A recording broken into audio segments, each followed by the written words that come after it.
By the government ఫ్రీగానే ఇస్తుంది కదా, ఏదో ఆరోగ్యశ్రీ అని ఇటు పెట్టారు కదా, ఇవన్నీ కూడా ఇస్తున్నారు. ఎడ్యుకేషన్ ఫ్రీయే అంటే మీకు కాకపోవచ్చు కదా, ఫ్రీగా ఇవ్వాలి. ఎందుకని అంటే ఫ్రీ అండ్ కంపల్సరీ ఎడ్యుకేషన్ అనేది ఒకటి ఉంది మనకి. ఫ్రీ అండ్ కంపల్సరీ ఎడ్యుకేషన్, ఉచిత నిర్బంధ విద్య, ఉచితంగా నిర్బంధంగా విద్య నేర్పించాలి అనేది. ఎందుకు విద్య యొక్క ప్రాధాన్యత ఏంటి? What is the importance of the education? Not only knowledge, అది అంటారు కదా, ఇల్లిటరేట్ ఈజ్ జస్ట్ లైక్ ఎలాంటి వాడు అయినా చదువు రానివాడు వింత పశువు, అవునా కదా, విద్య లేనివాడు వింత పశువు, స్టాండ్ చేయని మళ్ళీ అనమాట అది. ఓకే, అందుకని ఏంటంటే విద్య నేర్చుకోవడం వలన ఒక వ్యక్తి ఇంకో వ్యక్తితో ఏ విధంగా ప్రవర్తించాలి అనేది ఒక సిస్టమ్ ఉంటుంది. అంటే మనిషి యొక్క జీవన విధానం ఏ విధంగా ఉండాలి. అందుకని విద్య అనేది ప్రతి ఒక్కరికి ఇవ్వాలి అన్నమాట. ప్రతి ఒక్కరికి విద్య ఇస్తే వాడు ఏ విధంగా ఎదుటి వ్యక్తిని ఏ విధంగా ట్రీట్ చేయాలనేది ఉంటుంది. ఒకరినొకరు గౌరవించుకోవాలి, అవునా కదా? ఈజ్ ఇట్ కరెక్ట్ అన్నాడు? Give and take respect. చాలామంది ఏంటంటే ఈగో ఫీల్ అవుతారు. ఈగో ఇది నాట్ కరెక్ట్. ఈగో అనేది అసలు మంచిది కాదు, అవును కదా? అంతటి వాడైనా ఒదిగి ఉండడం మంచిది, ఒదిగి ఉండాలి. ఇంకా మనం చదువుకున్న వాళ్ళు ఇంకేం చేయాలండి? ఇంకా ఒదిగి ఉండాలి మనం, అవునా కదా? ఇంకా ఒదిగి ఉండాలి. ఒదిగి లేకపోతే ఏమవుతుందంటే మనకు ప్రమాదం. మనమే చదువుకున్న వాళ్ళమే మంచిగా లేకపోతే సమాజానికి మరి చదువు రానివాడు ఇంకెలా ఉంటాడు అనేది ఆలోచించాలి. మనం మంచిని పంచాలి, మంచిని పెంచాలి, మంచే మాట్లాడాలి. ఏదో అంటారు కదా, ఏంటది, చెడు చూడకు, చెడు వినకు, చెడు మాట్లాడు, అవునా? ఇలాంటివన్నీ ఉండాలి. అంటే విద్య ఫ్రీగా ఇస్తుంది గవర్నమెంట్. ఎందుకు ఇవ్వాలి అంటే నేను చెప్పాను, అవునా కదా? ఫ్రీ అండ్ కంపల్సరీ ఎడ్యుకేషన్ అనేది మన యొక్క ఫండమెంటల్ డ్యూటీస్లో ఉంది. అలాగే మనకి ఫండమెంటల్ ఏంటది, డైరెక్టివ్ ప్రిన్సిపల్స్ తెలుసా మీకు? ఎంతమంది తెలుసు డైరెక్టివ్ ప్రిన్సిపల్స్?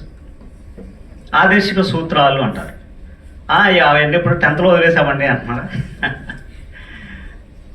నిన్నది ఇప్పుడే గుర్తున్నదండి, మళ్ళీ ఇవన్నీ మాకే ఎందుకు అంటారు కదా. సరే, ఎనీవే ఇవన్నీ తెలుసుకోవాలి. సిటిజన్ రైట్స్ తెలుసు కదా, సిటిజన్ రైట్స్ ప్రతి ఒక్కరికి మైండ్లో ఉండాలి ఇది. ఎందుకంటే దట్ ఈజ్ అవర్ రెస్పాన్సిబిలిటీ. ప్రతి ఒక్కరికి కూడా మన హక్కులు ఏంటి అనేది తెలుసుకొని ఉండాలి. హక్కులే కాదు, డ్యూటీస్ కూడా, ఫండమెంటల్ డ్యూటీస్ ఉంటాయి. ఆ డ్యూటీస్ కూడా మనం ఏం చేయాలి, మనం భూమి మీద పుట్టినందుకు ఏం హక్కులు ఉన్నాయి మనకి. హక్కు అంటే ఏంటి అమ్మా? రైట్స్. అదే రైట్స్ అంటే హక్కులు, హక్కులు రైట్స్ అంటే అవి కంపల్సరీ మనము పోరాడైనా సాధించుకోవాలనేది ఉంటుంది అన్నమాట. మరి డ్యూటీస్ అంటే మనము ఇక్కడ చదువుకోవడం అనేది మన రైట్, అవునా? చదువుకోవడం అనేది, పేరెంట్స్ చదివించడం అనేది, పేరెంట్స్ మన వెల్ఫేర్ చూడటం అనేది మన రైట్ అనుకున్నాం. చదువుకోవాలనేది మన బాధ్యత కదా. ఎంతో కష్టపడి పేరెంట్స్ కష్టపడి మనల్ని ఇక్కడికి పంపిస్తే మనం చక్కగా చదువుకోవడం, సమాజానికి ఉపయోగపడే వ్యక్తిగా తయారవ్వాలి, అవునా కదా? చెడు మార్గంలోకి అస్సలు వెళ్ళకూడదు. అమ్మ, మీరు ఫాలో అవుతున్నారా? Do you understand? అయితే అలాగే మీకు ఈ యొక్క ప్రోగ్రామ్స్ ఎందుకు పెడతాను చెప్పండి.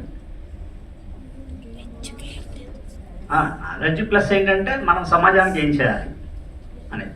ఎప్పుడూ కూడా కమర్షియల్గా ఆలోచించకూడదు. పని చేసుకుంటూ వెళ్తే అదే మనని కాపాడుతూ ఉంటుంది, అవునా కదా? కమర్షియల్గా ఎప్పుడు ఉండకూడదు. ఒక్కోసారి మన మెడికల్ ఫీల్డ్లో ఏంటంటే ఉన్నవాడు వస్తాడు, లేనివాడు వస్తారు, బయోమీడియాగా వెళ్తూ ఉంటారు, అవునా కదా? సరే, మా లీగల్ ఎయిడ్ గురించి 2 విషయాలు. మీకు విద్య ఫ్రీ అని చెప్పాము, వైద్యం కూడా ఫ్రీ అందిస్తుంది గవర్నమెంట్. మరి ఏదైనా వివాదం వస్తే ఏం చేయాలి?